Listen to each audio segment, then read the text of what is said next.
Well, the Twitter just went live.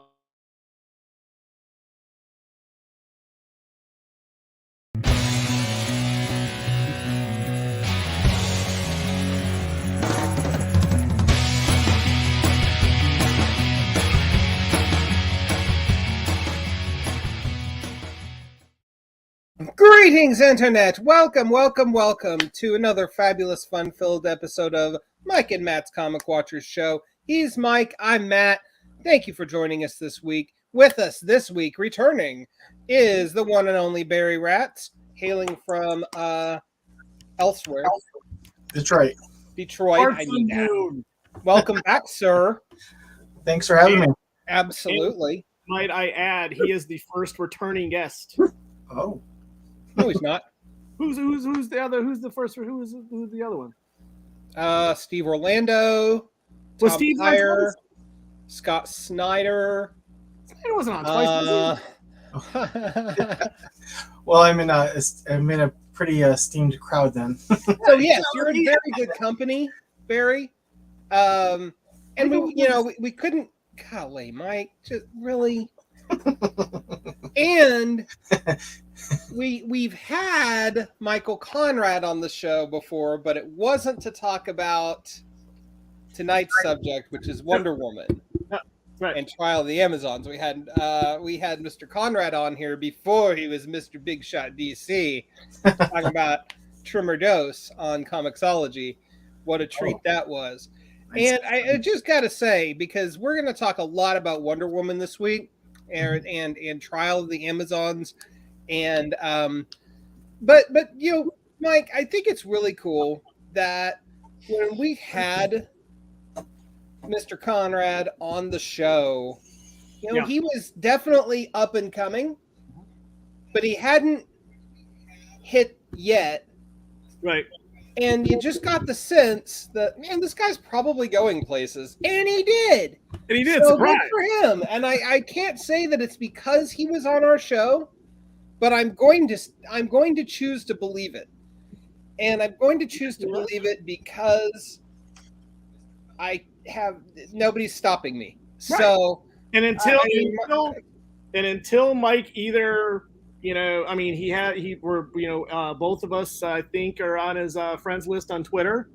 He can jump in our DMs and we can give him this link. He can hop on here, or you can hop on YouTube, Facebook, chat with us. But we're going to take absolutely 92% of the credit for him getting that job at DC. That's right. We're also going to take the credit. I'm going to remain after the fact for him and Becky Cloonan being comics' new it couple. Yes, I'll take that. Okay, yeah. They're the new Fraction and DeConnick. Oh, yeah.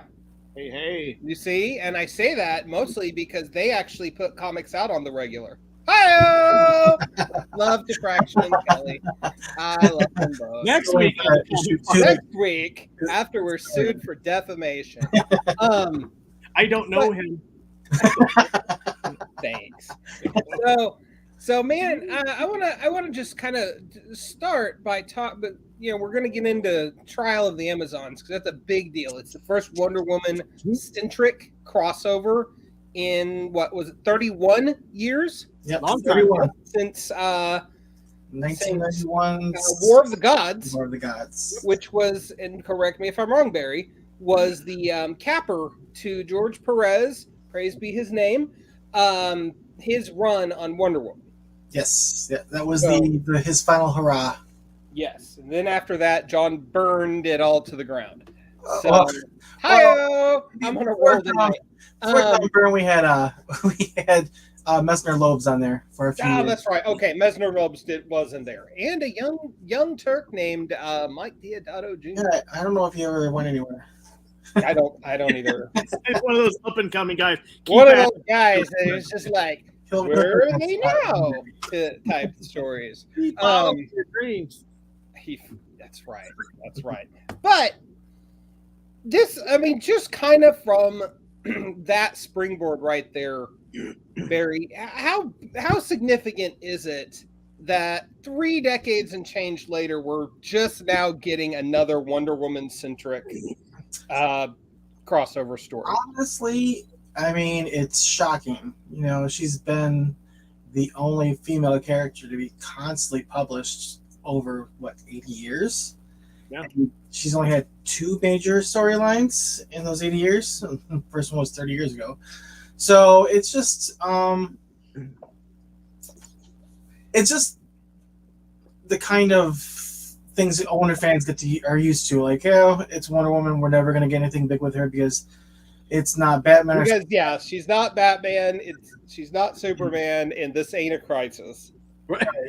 Right. And it's like she's the unwanted stepchild from DC as far as the trend goes. So, which is a shame because she is such a huge cultural icon. I mean, people who rewatch the show or the cartoons or the movie, like her, it's everywhere. Especially with what is his name's Garcia Lopez's iconic 80s DC stuff. Yes, absolutely. It's another artist, praise be his name, Jose Luis. So but I mean, this isn't just coming out of nowhere though, because Wonder Woman, the book, has been on a really creative hot streak in the last year and change, since the end of Future State. Mm-hmm. Because of Michael Conrad and Becky Cloonan's writing on it. Affectionately Conrad. Coonrad, right? Team Coonrad, damn right. Barry, you're much more read in Wonder Woman's adventures than I am. But what is it about this run that is standing out to you? It's fun. It's not taking things too seriously. Like people had an issue with how they didn't capture her voice, but it's like Diana doesn't always have to speak like she's in this huge like telenovela, huge Greek, they can humanize, like if they can humanize Bruce and Clark, why can't they humanize Diana as well? Right. It's like she's this goddess, but the gods come down to earth every now and then. So I can get behind that. Yeah. And I think one of the things that has grabbed me on this run is I was kind of trepidatious heading into it, right? And not because of anything to do with Clunrad or anything like that, but because I feel like the last 3 major writing teams that were writers that came onto this book came in with a world of hype, and for one reason or another, I wound up getting let down. And they're all good writers. They're all writers I like. Mariko Tamaki, and then before that, Steve Orlando, and then before that, G. Willow Wilson. And like, I was so psyched for each one of those runs, and then each one of them just kind of didn't work for me. Well, did you feel anything like that, or am I just crazy? I did, and I actually spoke to Steve Orlando about it when I did an interview with him for Wonder Woman's anniversary last year. And he said that he had to fight tooth and nail to get everything that he could. And everything he would get approved for sometimes would get thrown back saying, nope, we're not doing this, blah, blah, blah. So, like, I don't know if it's just them trying to... I don't know. Like, I think it's a little bit of editorial... Like, up until this the newest editor-in-chief, I don't think they really cared about Wonder Woman all that much as far as where she went. They would throw like this hot creative team on it, and they would last 3 issues. Yeah, it would at least feel that way. Yeah. I mean, G. Willow Wilson should have been like the woman to write Wonder Woman, right? Yes. Her style is it's got such a strong feminist voice, but also feminine, if that makes sense. Yeah. And that's the thing. I read like 3 issues and I was like, wow, this just doesn't work for me at all. It's very softball. Yeah. And yeah, I don't know. But whatever. I'm not trying to denigrate any of the previous writers because I love them all. Just for one reason or another, it didn't hit. So, Barry, I mean, get us a little bit up to speed, man. What has transpired to get us thus far to Trial of the Amazons, because it hasn't just been Wonder Woman. Right. Right. So it started off with right after the death metal storyline where Dinah was thought dead. She was actually just like chilling out throughout the multiverse, going from planet to planet, trying to find a way home. And the Amazons decided they had to, if their Wonder Woman wasn't there, they needed to send someone. So they sent Queen Hippolyta over to take over her spot on the Justice League, kind of like they did back in the 90s when John killed her off. And they started giving more focus, like some of the other characters, like Nubia, who's been around since 1960 or 1973, I think. And it's actually DC's first black female comic book character, superhero. Yeah. I did not know that. Good. Yeah, everyone tries to claim Bumblebee from the Titans. Yeah, that's what I always thought it was.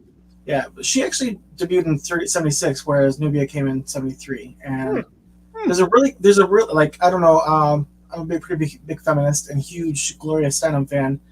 And I was reading this article where Gloria Steinem, back in the 60s, they stripped Wonder Woman of her powers and had her training with I Ching and become a James Bond-esque kind of character. And Gloria just wasn't having it. She's like, listen, she's like, you're not doing this with Superman, you're not doing this with Batman, like, why are you taking the only female character you have, like, of any prominence, and stripping of her powers? And finally, I guess Denny O'Neil had something to do with it. He called her up and told her that they were reinstating. Sorry, it's my dog. They're giving her powers back, and they're also creating this new character, Nubia, the first black, female comic book hero. Well, and correct me if I'm wrong, she's the first black Amazon. Correct. That we see, right? Yep. She is actually Diana's sister, pre-crisis, formed from darker clay. Interesting. A little on the nose, but So interesting. yeah, they did that, and then they also introduced Yara. I love Yara. Yes. And I wanted to love the Wonder Girl book. Oh my gosh, me too. So much. It was so pretty, but it was beautiful. I feel like if Joelle Jones had maybe a more seasoned co-writer. Yeah, she definitely needed a co-writer to flesh the stories out, because the characterization was spot on. Yeah, I would have loved to have Vita or Stephanie. Yeah, somebody like that, right? Somebody that's just got a little more tenure when it comes to storytelling. Well, that plus they could also tie it in closer to what they were planning on doing with Nubia and the other Amazons and stuff like that. But yeah, but so we've got Wonder Woman kicking butt in her title. We got Nubia and the Amazons miniseries by with Stephanie Phillips. Stephanie, Vita, and that's right. I'm just trying to blank on her name for the artist. Aletha, I think. That sounds right.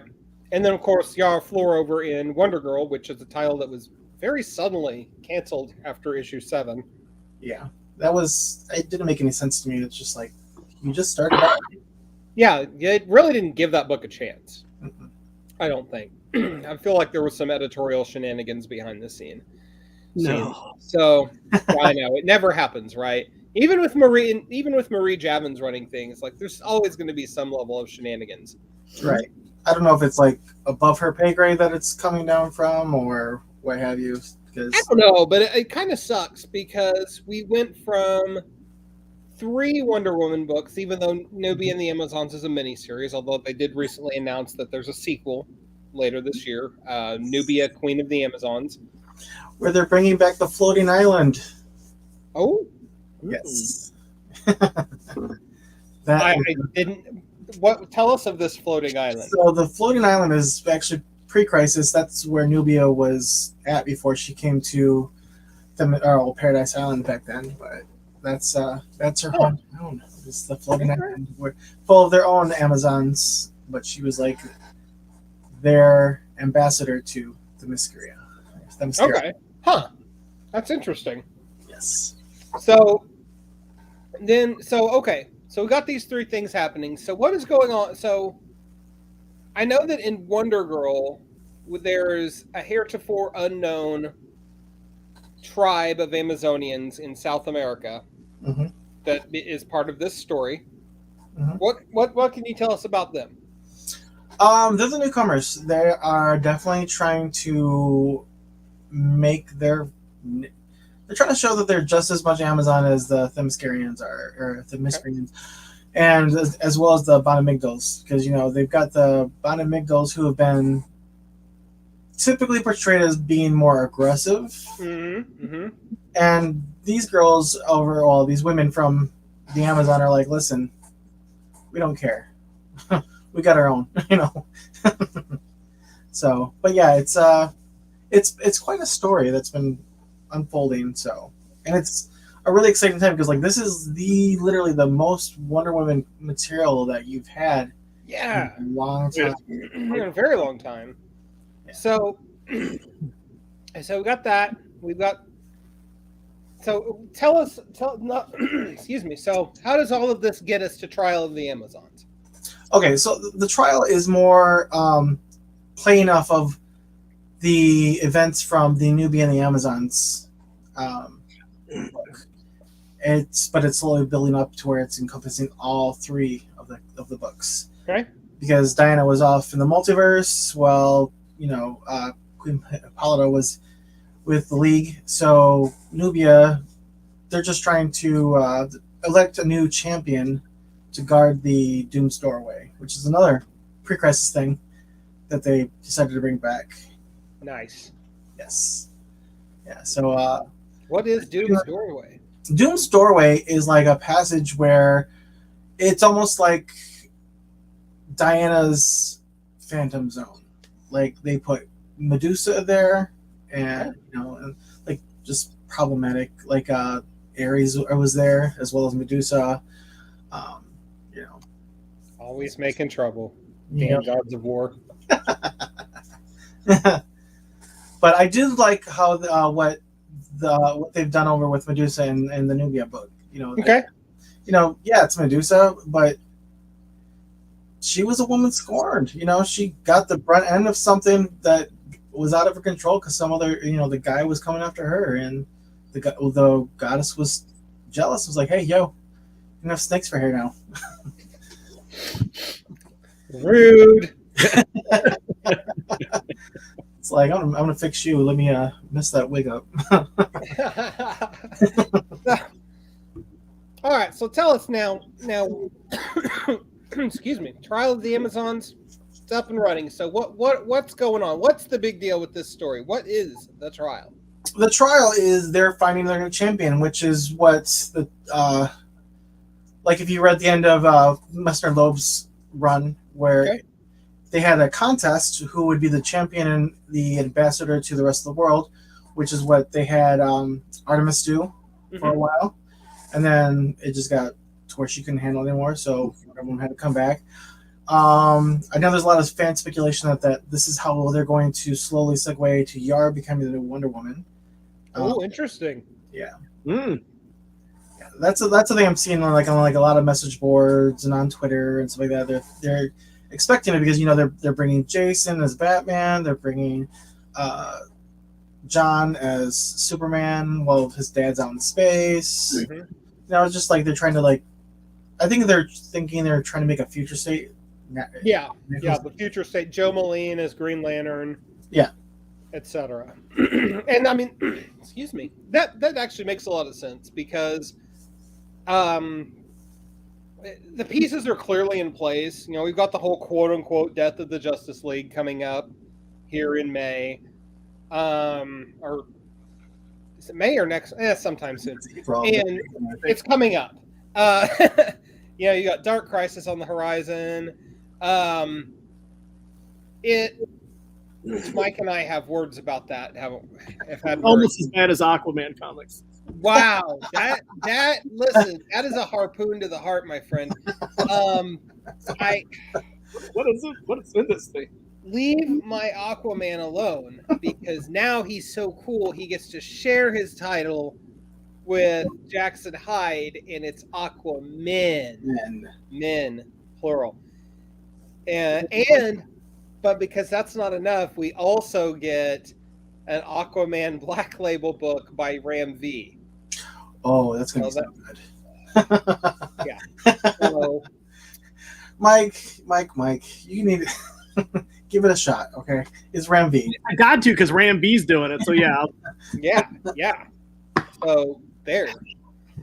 All right, on to Wonder Woman. I'm sorry. All right, Mike, jump in here, man. I've been eating up all the oxygen. Oh no. So Barry, I gotta ask. Crossovers get kind of scary, especially nowadays. With there's Carnage has 1 billion of them. Venom has 1 billion of them. And, yeah, right. So with this That's being not her, our company. right, with this being her, biggest crossover in 30 plus years, like, can folks pick up at Trial of the Amazons, or do they need to go back to the Clunrad era at the very start? Where can, like, if I didn't know, right, where do I need to pick up the story? So when I go in my comic shop this weekend and I want to pick up Trial of the Amazons 1 and what Nubia, I think, has a part 2. Yeah, it's number 6. Right. Yeah. Right. And so where does one go? Where do I start? They can pick up the Nubia miniseries from the beginning, as well as I think it's 781 for Wonder Woman, where it started the road to the Trial of the Amazons. Yeah. So it's not like they have to go all the way back to last year. I mean, they can if they want to, because it's a pretty good story. But right. Yeah, it's when Vita and Stephanie start laying out some of the groundwork that they're not able to cover in the Nubia book. So they're giving some. They're actually going to focus on like the Bonamigdal women over in the backups and from 781. Yeah, I started. Let's see. I think it was 781 that I grabbed just to kind of. It seemed like a decent starting place with Dr. Psycho. Mm-hmm. And yeah, that backup's got the Artemis and the Banamigdal. And I just think it's really interesting the way that they're portrayed as absolutely being fierce protectors of women and being more aggressive than the Themyscirans. But at the same time, we're starting to see this code emerge. And I don't know how much this has truly been portrayed in the past when it comes to the Banamigdal, but this pardon me, but this pattern that they have standards. They're not just going to take anybody. And I wonder if that's going to bite them in the ass somehow. Well, the thing that differentiates the Bonamigdal women from the Themyscirian women is they're not immortal. They're not. They don't have a blessing from the gods. They don't have a covenant like the Themyscirians do. I did not know that. Yeah. So it's a little bit. That could be why they're more selective when it comes to who they choose. But they did choose their champion in this week's issue of Wonder Woman, which was a very, very nice surprise. So. Okay. Well, that puts me a little behind the mark. So catching up to do. If I can ever get back to the comic store. So looking at all of this from a feminist perspective, as you mentioned earlier, what kind of parallels or analogies or anything like of that nature can we draw, but from that perspective, between the 3 different factions of Amazons? I mean, it gives you a little bit of each. Like, you can't just paint a feminist all in like the same brush. Mm-hmm. There are some who are very. Feminism is it's a term and it's a ideology that runs a whole gamut of different things, and you could see that because every single one of the tribes behave a little differently. They're all not like carbon copies of each other, right? So it's nice. It's a nice touch to see you've got the 2 women handling the Bonamigdalians as well as Nubia, and then you've got Michael Conrad, who is also a huge feminist, from conversations we've had, as well as Becky, and they're portraying Diana as Diana has always been. I mean, she exudes compassion and love. Yeah, she's got a sword and a shield, but she's not. She's a protector. Yes. That's always been my. Of course, every writer has a somewhat different take on Wonder Woman, right?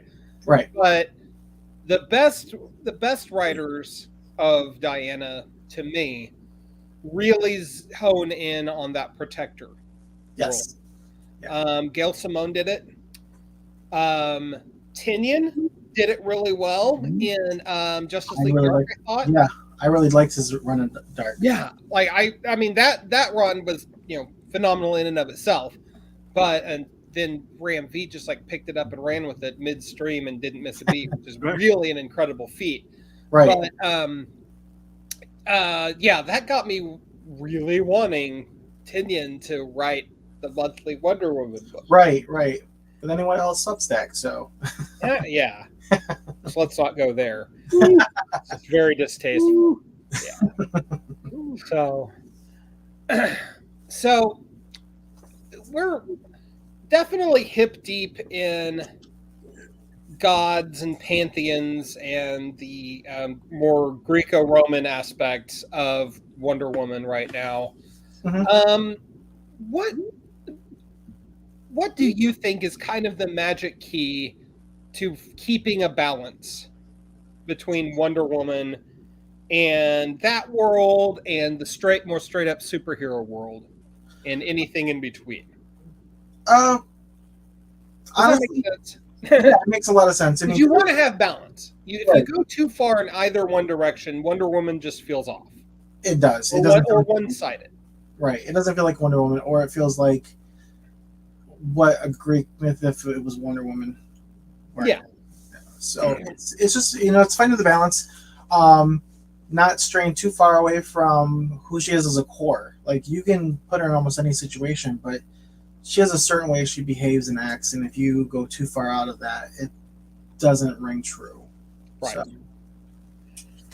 Well, and I think for a lot of modern readers, that moment where she has just strayed so far from who she is was back when she killed Max Lord.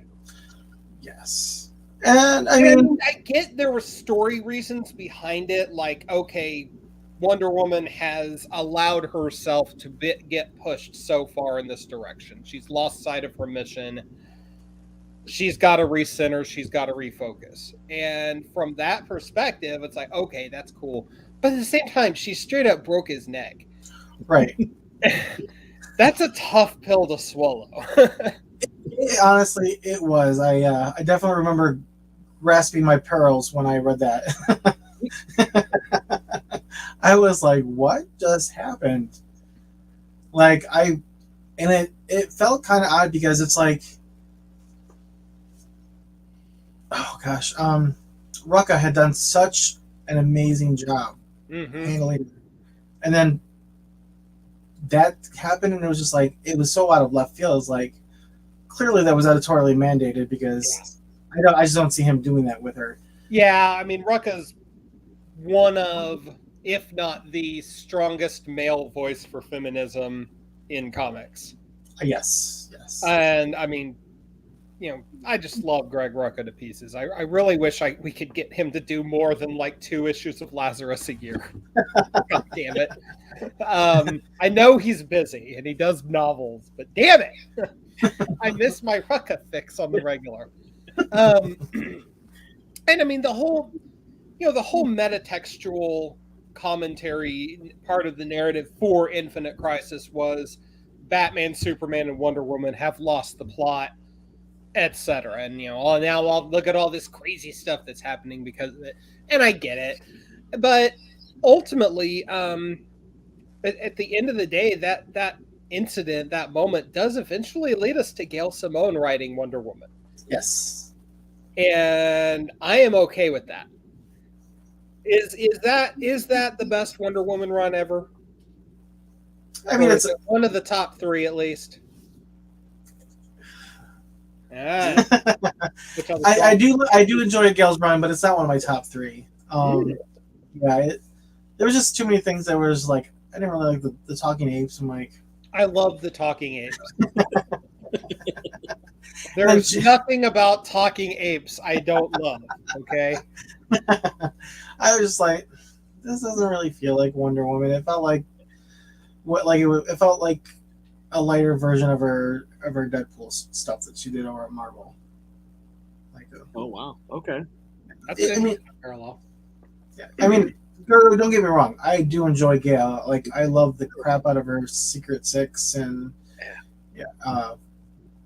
oh gosh, what else did she write that I absolutely adore? Oh, her Birds of Prey. Absolutely amazing. Her whole run on Birds of Prey was magic.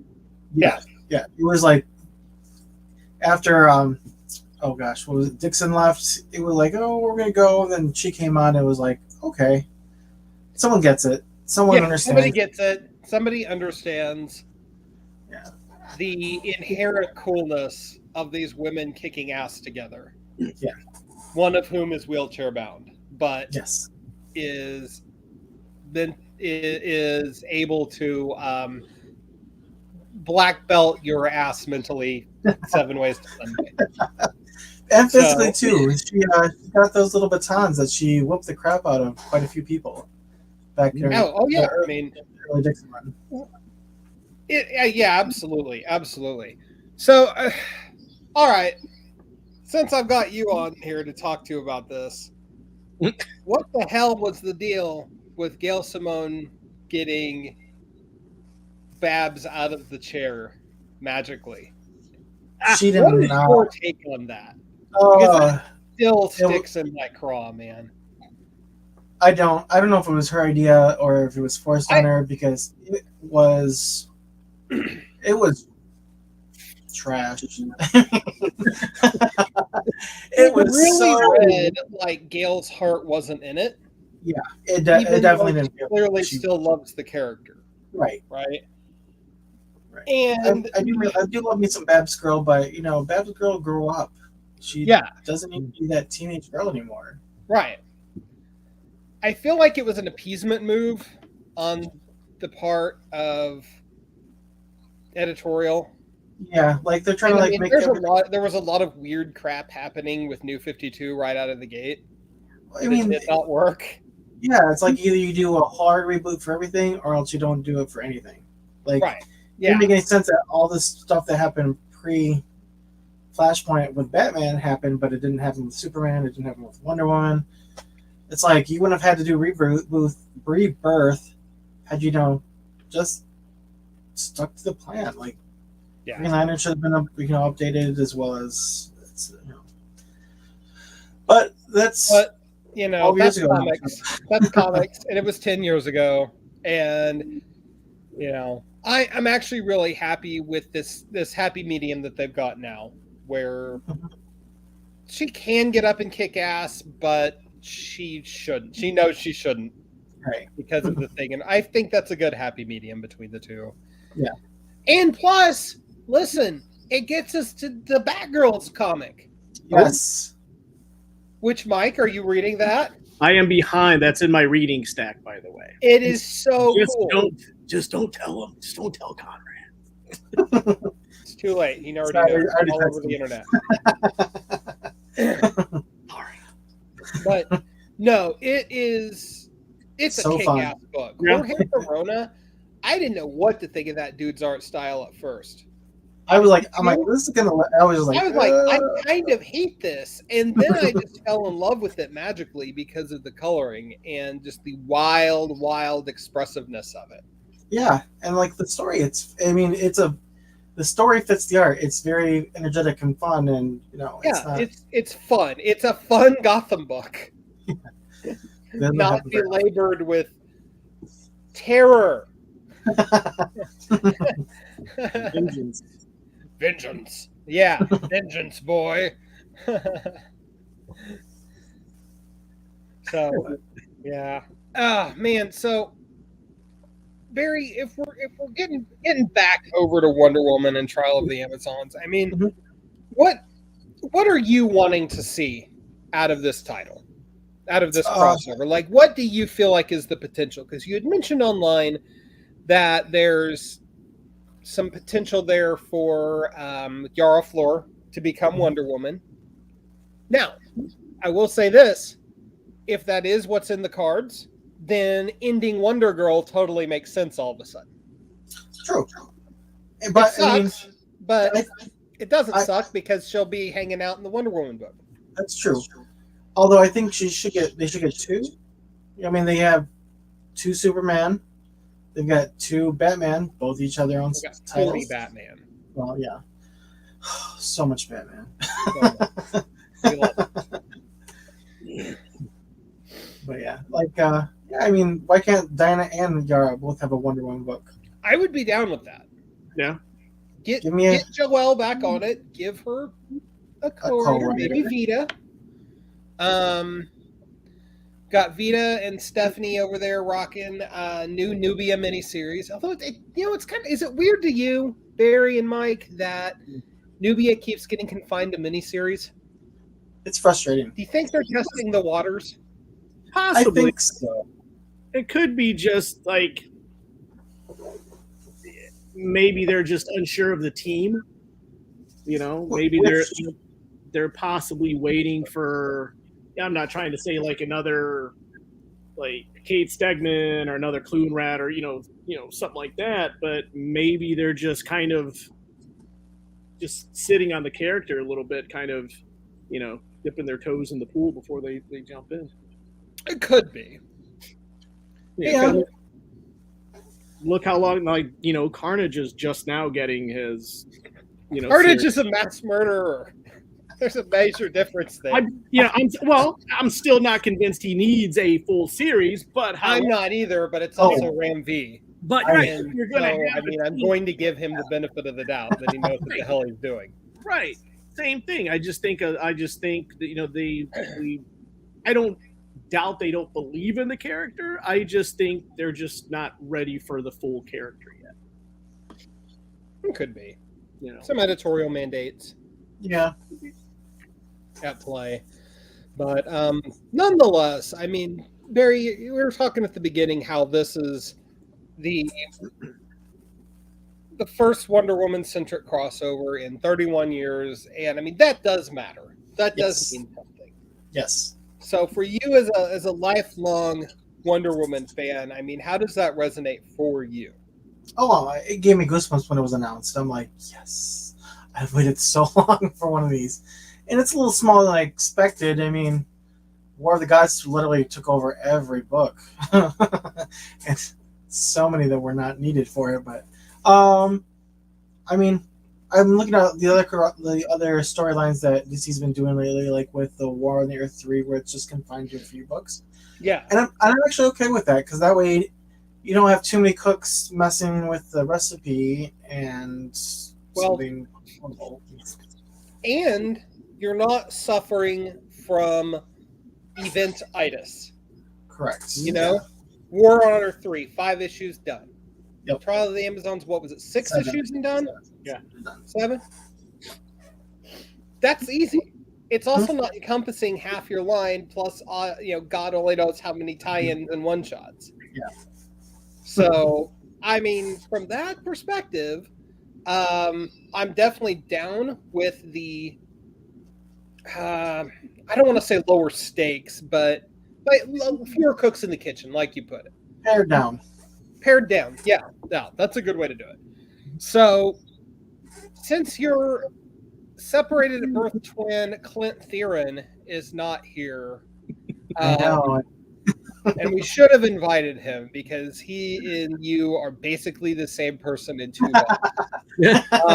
No, it's really eerie, and Mike will back me on this. Like, I can't tell if I didn't know who submitted y'all's reviews, I wouldn't know whose was whose. Even your writing styles are the same. It's very odd, and you all read the same books. We've known each other for almost 15 years. Never met in person. Just became friends over some boards on CBR back in the day. No kidding. You've never met Clint in person. Met him in person. That is absolutely bat crap insane. Mike, We've got to get these guys on the show together next time. Yeah, that's a must. I mean, this has to happen now. Oh my gosh. 2 weeks from now, Barry, for your calendar. 2 weeks. 2 weeks. Yeah, we're gonna figure something out. We're gonna talk about Spider-Woman and Captain Marvel at some point, and why those ladies kick ass too.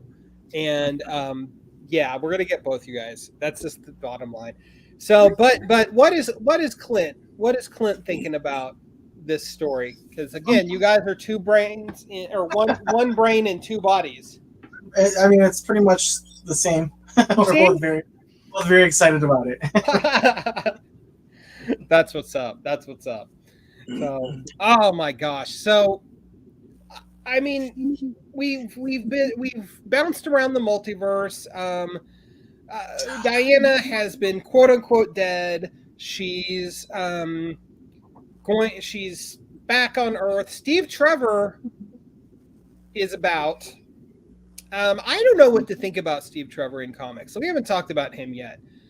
Because here's the thing, like Chris Pine is. I didn't give two craps about Steve Trevor until Chris Pine played him. I was like, okay, I get this guy now. And I get what he's about, right? Because he's always just kind of presented as Wonder Woman's obligatory dude. Yeah. But getting back to the fact that to tell a successful Wonder Woman story, you kind of want to have one foot planted in man's world and one foot in the Amazon world. Like, what are we looking at with Steve Trevor right now? And Etta Candy, for that matter. Whose makeover, by the way, I love. Yes. But relatively recent makeover, I should say. Yeah. I mean, it's great. Like, back in when... That was one of the things I kind of felt underwhelmed about George's run. I mean, there's very little that I don't love about George Perez's run, but him making Steve Trevor an older man kind of just was like, it didn't, like, I understood they didn't want to like jump right into that whole Steve Trevor and Wonder Woman like with the because it's not the same as like a Lois and Clark thing. Right. It's almost like instead of the romance that should just be like Lois and Clark, it's the romance that's doomed to fail. Yes, because she's an immortal. Everybody's best intentions.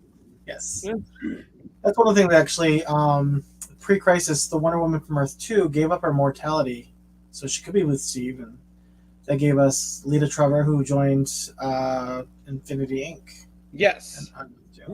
We could do a show on Infinity Inc. I like that title. It's such a good book. Yeah. Oh, absolutely. Well, poor Roy Thomas though. Christ screwed up his whole corner of DC. Yeah. Badly. Like that last year or so of All-Star Squadron, it's just so frustrating, and you feel bad for him because he put all this painstaking work into building Earth 2, and then the editorial's like, I guess you get the young All-Stars now. Have fun figuring that out. Here's Iron Monroe instead of Superman. Right. Even Roy Thomas was like, I just don't know. I can't do anything with this. I can't figure this out. I'm going to write a bunch of half-hearted stuff at Marvel. Yes. He did return for what? Doctor Strange back in the late 80s, so... Say that again? I said, well, he did what? Right after that, he came back to Marvel for what? Doctor Strange? And a couple other titles? Doctor Strange, he was on... after Byrne walked out on Avengers West Coast, he took that one over. It was just kind of a lot of oddball stuff that was like, whatever. He didn't have his heart in it like he did with He didn't. I mean, at that point, the man had, he'd been writing comics for a quarter century. He'd clearly made his mark, and he also clearly hadn't been able to evolve his style to match the times. Yeah. And it was a really odd fit with comics, especially by the early 90s. And I mean, it happens, right? Mm-hmm. Claremont, same thing. Oh yeah. I do love me some Claremont, but a little bit of love Claremont. My favorite comics ever are written by Chris Claremont, period. But he told me that stuff, his Return to the X-Men is rough. Oh my God, there's some of the worst comics I've ever read. I will go to my grave saying the Neo is amazing, though. No, they're not. They are to mutants what mutants are to humans, but we do not know how to explain this properly. What? The reason why Magneto just killed them all eventually. Well, they came back for about an arc in Yost, I think, Astonishing X-Men. Oh, did they really? I think he killed them up too. So See? No one survives. No resurrection protocol. They're Yeah. not mutants. but they are, because when the high evolutionary turned their powers off, they only was something. I'm going to make you love the Neo. I've had over 20 years of my life not loving the Neo whatsoever. I promise you. However, I will say Chris Claremont did eventually kind of come around to being able to at least mimic a more modern writing style without all the needless exposition. Like that Nightcrawler run that he did with Todd Knock. That's fun. That's a fun little run. It is. So, I mean, it's not without its charm. I'm sure his Gambit story, his weird Gambit title that nobody asked for, will be fine. Well, I mean, isn't this supposed to be like back in the day, just before he left, like with him and Kitty Storm? Yeah, Kid Storm. When Storm was a thief, again. So, man, that's one thing about Wonder Woman that never should have gone down, Barry, is her losing to Storm.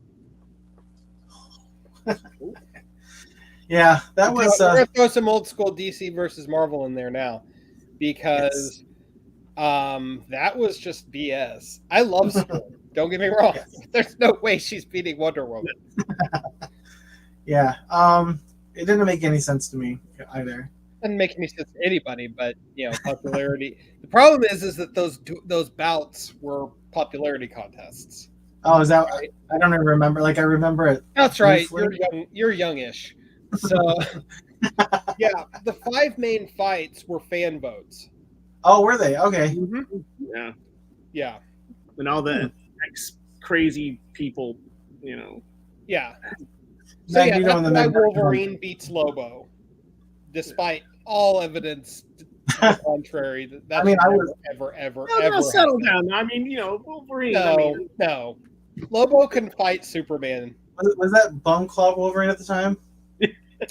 I don't think it was, at least for the purposes of the crossover. He in continuity, yes, but since Marvel versus DC was outside of continuity, it was not. So yeah, that's actually why Cap versus Batman winds up being just like, Cap gets dinged on the temple with a batarang, and that's it, because the votes on that one were super duper close. That was. Yeah. Right. I understand Batman wins because he cheats, but Cap's just like not one of those guys that goes down. So no, yeah, and it was like a technical win, is how they wrote it. And yeah, of course, Superman should and did beat the Hulk. That's just a gimme. Spider-Man should lose, especially the clone Spider-Man. Should lose to Superboy, didn't. So it goes. But gosh. So I mean, Wonder Woman: Trial of the Amazons, it is going on now. Get in on it, because it's a kick-ass story, and I mean, really, it's been a long time since Wonder Woman has gotten this kind of love from DC. Yes. I honestly. I can't recall a time where more people, and at least, let me rephrase that. It's been a long, long time since more people were talking positive word of mouth with regards to Wonder Woman. And I mean, that should tell you something, because she's one of the medium's most important storied characters, and yet it seems like it takes an act of Congress for her to get to this level, right? So I mean, check it out. Clunrad, Vita, Steph, Joel, everybody that's involved is doing really, really great work with this story, and it's just, god damn it! I mean, it's just good comics, so you should buy it. I mean, they brought Wonder Tot into the continuity, so damn right, Wonder Tot. So if you had no other reason, Wonder Tot. I literally wrote 200 words for the review for that issue, and it was all about Wonder Tot. It was. Why wouldn't it be? As it should. She was in it for like one panel. So it goes. Yeah, well, Barry, thank you so much for hanging out with us this week. Oh, loved it. We will be back next week with a very special guest. Our first, Mike, do you want to talk about next week? Yeah, next week we are going to have, and I am going to jack up her last name. Fail. That's fine. I'll send her a DM and apologize. But her name is Melissa Mazzaros, and she heads up Don't Hide PR, and she's super cool about sending us a bunch of stuff for Comic Watch. And also, she has just recently released a memoir called Heavy Metal Headbang, which retells her story of her becoming a victim of a TBI, traumatic brain injury, as she's on her way to a Judas Priest concert and get hit by a car in a crosswalk, just crossing the street from her job to her off. And pretty powerful stuff in that memoir. And should be a good show next week. I'm eager to talk to her and stuff like that. And check it out right now. She just got off a small little book tour of the Pacific Northwest. And so she's around. We're super psyched. We're super psyched for Melissa next week. We're super psyched that Barry hung out with us this week. Again, I still say he's our first. He's not person, but umpire was the first. Am I the first from the Comic Watch staff to return? Well, if we discount Cody, who exactly? Since he is a founder of the show, it's iffy as to whether or not we count him. Back when the show was unwatchable. No, not really. You guys love 4-hour podcasts. 2-hour podcasts of drunken bullshit. How far we've come. But yeah, the guys, the world can be a crappy place, but it doesn't have to be. So get out there, read something good, support your local comic shop, and above all, be good to each other. Till next time, I'm Matt. This is Mike. We'll see you. Bye, guys.